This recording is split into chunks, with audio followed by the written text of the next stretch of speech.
la colaboración de Carlos Arredondo Cibaja ya está listo con su colaboración de esta mañana a propósito de la efeméride precisamente de lo que son pues los riesgos de del periodismo y el reto de ejercer el derecho a la información. Carlos, un gusto saludarte, muy buenos días. ¿Qué tal, Juan? Muy buenos días, Marcela, auditorio. En efecto, nuestro calendario se encuentra plagado de efemérides creadas para recordar el nacimiento o deceso de un personaje relevante de la historia, para celebrar a los integrantes de un determinado gremio o para reafirmar la relevancia actual de un hecho puntual cuyos efectos en términos sociales trascienden la coyuntura. Adicionalmente, a partir del advenimiento de eso que llamamos orden mundial, regido por una serie de acuerdos internacionales que pretenden homogeneizar el concepto de civilización, se han creado los días internacionales D, cuyo propósito es llamar la atención respecto de los rezagos colectivos y conminarnos a perseverar en la tarea para transformar dicha realidad. Estas últimas conmemoraciones en particular han sido instituidas como un acicate para la comunidad global, como un mecanismo de alerta que sirve para recordarnos permanentemente la fragilidad de las estructuras sobre las cuales ha sido construida la sociedad democrática y cómo podemos retroceder fácilmente si no asumimos el compromiso de preservar sus elementos esenciales. Como lo dice la propia Organización de las Naciones Unidas, los días internacionales D buscan sensibilizar, concienciar, llamar la atención, señalar que existe un problema sin resolver, un asunto importante y pendiente en las sociedades para que a través de esa sensibilización los gobiernos y los estados actúen y tomen medidas o para que los ciudadanos así lo exijan a sus representantes. Este prolongado liminar tiene el propósito de contrastar la forma en la que a nivel internacional se establecen los días D y la ruta seguida en nuestro país para instaurar el Día de la Libertad de Prensa en el ya lejano sexenio de Miguel Alemán. De acuerdo con la información histórica de la cual se dispone, el 7 de junio de 1951, los editores de periódicos y revistas del país decidieron invitar a una comida al presidente de la República a fin de ofrecerle un público homenaje a su labor como constante y escrupuloso mantenedor de la libertad de prensa, según rezaban las invitaciones que circularon para el convite. Un año después se instituiría el Día de la Libertad de Prensa en México y a partir de 1976, Luis Echeverría añadiría a la celebración la entrega del Premio Nacional de Periodismo. Pero aquí cabe preguntarnos, ¿cuál es el propósito del Día de la Libertad de Prensa en México? A partir de su génesis, y a juzgar por la forma en la cual se conmemora, este día tiene la intención de celebrar la connivencia entre el poder y los medios, no de llamar la atención sobre la muy grave situación de la libertad de expresión en el país. México, lo sabe cualquiera, es el país más peligroso del mundo para ejercer el periodismo. Y de acuerdo con el índice de libertades desarrollado por la organización Freedom House, es una nación parcialmente libre.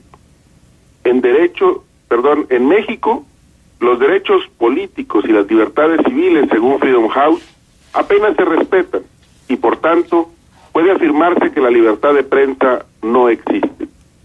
¿Cómo se explica la realidad actual de un derecho fundamental para la construcción de la democracia? Buena parte de la explicación, desde mi punto de vista, se encuentra en nuestra historia, en los elementos que han servido de impulso para el establecimiento de fechas emblemáticas en nuestro calendario, en nuestro empeño por preservar los peores rasgos de nuestra personalidad colectiva. Suele decirse que las sociedades que no conocen su historia están condenadas a repetirla. En el caso de la libertad de expresión en México, tal afirmación no solo es puntualmente cierta, sino que ante el desconocimiento de nuestro pasado, que además es el pasado reciente, lo estamos recreando en versiones cada vez más decadentes. Ya sería tiempo de que nos fuéramos dando cuenta. Hasta aquí el comentario. Sí, Carlos, y sobre todo qué bueno que hace referencia al origen de este Día de la Libertad de Expresión en nuestro país, primero con Miguel Alemán, después con Luis Echeverría, y cómo a lo largo de muchos sexenios la figura presidencial era sagrada en los medios de comunicación. No se podía atacar, ni señalar, ni criticar al presidente de la República. De hecho, es clásica aquella frase de un director del Excelsior de hace muchísimos años que les decía que eran inatacables la figura del presidente de la República, del Ejército y de la Virgen de Guadalupe. Sin embargo, hoy, bueno, pues ya lo podemos ver.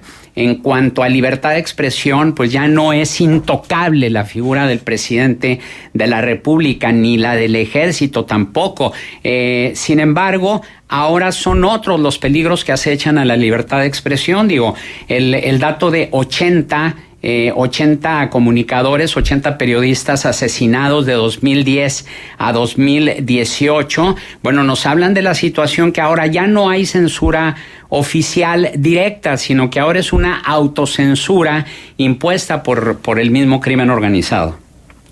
Sí, el estado de la situación, el estado de la libertad de expresión actualmente en nuestro país es, a no dudarlo, un estado calamitoso.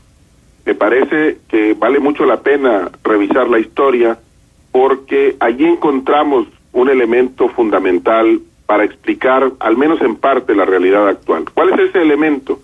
Este día, el 7 de junio, el Día de la Libertad de Prensa en México, nació en la dirección contraria, manejando de reversa, diríamos. Los dueños de los periódicos, los editores de los periódicos en México y de las revistas, fueron a homenajear al presidente y a agradecerle que su magnanimidad les permitiera ser libres, no a reclamar un derecho, a ejercerlo puntualmente. No fueron o no plantearon esta conmemoración como un elemento que reivindicara un derecho que no es solo de los periodistas, sino de todos los miembros de la sociedad frente al poder. Y eso, creo, explica mucho de lo que pasa hoy, porque bien dices tú, hoy hay un ambiente de aparentes libertades en lo que los periodistas pueden decir en los medios de comunicación, pero tiene dos problemas. Uno, esa es una cuestión que los periodistas parecen haberse tomado en serio a partir de hace apenas unos pocos años.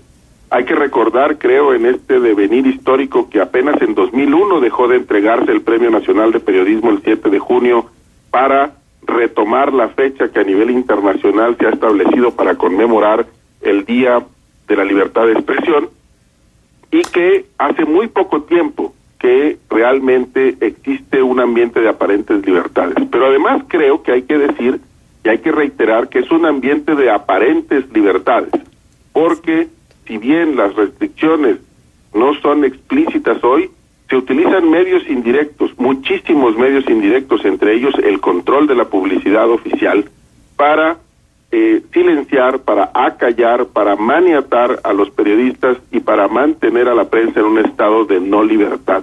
De hecho, eso no ha cambiado gran cosa desde los tiempos de Miguel Alemán, y no se diga en los tiempos de Luis Echeverría, de José López Portillo, con aquella famosa frase de Jolopo a Proceso: no te pago para que me pegues, porque hay que ver también cómo se ha documentado más de 40,000 millones de pesos que ha gastado la Presidencia de la República, el gobierno federal, en el pago a los medios de comunicación que le son afines al gobierno, una cantidad que rebasa lo que es, por ejemplo, el presupuesto de Coahuila. Pero fíjate, Carlos, buenos días, Juan. Buenos días. A lo que estás diciendo, otra celebración hubiera sido si la famosa ley Chayote no hubiera quedado ahí como uno de los grandes pendientes, y que realmente la voluntad de los políticos que hubieran actuado de una manera independiente, también de medios que luego los usan como cabileros y como armas para evitar experimentar un daño que ellos consideran que es un daño. Estamos hablando de los grandes emporios de comunicación que existen en este país. Entonces, creo que no hay mucho que celebrar, más bien hay muchos pendientes y muchas acciones por hacer, Carlos. Claro, lo que necesitamos hacer es aprender a conmemorar una fecha que nos llama a reflexionar sobre los pendientes que existen. Y los pendientes en México en materia de libertad de expresión son crecientes, no decrecientes. Y yo insistiría en el hecho de decir que efectivamente el Estado tiene obligaciones, las ha contraído a nivel internacional y están explícitas en nuestras leyes fundamentales internas.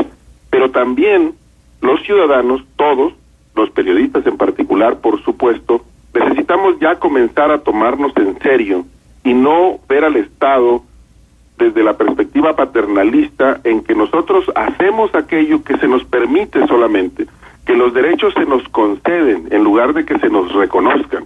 Necesitamos comenzar a tomarnos en serio el papel de ciudadanos, porque la defensa de la libertad de expresión también reside en buena medida en nosotros mismos. Tenemos que tomarnos en serio la idea de ejercer un derecho fundamental para la democracia, porque el hecho de que no lo hayamos hecho hasta ahora, o que largamente incluso hayamos caminado en el sentido contrario, es lo que explica la situación actual de este derecho en México. Muy bien, Carlos, ¿algún punto de contacto? Me pueden encontrar en Twitter como @cibaja3 o en Facebook como Carlos Alberto Arredondo. Gracias, Carlos Arredondo Cibaja, periodista y académico.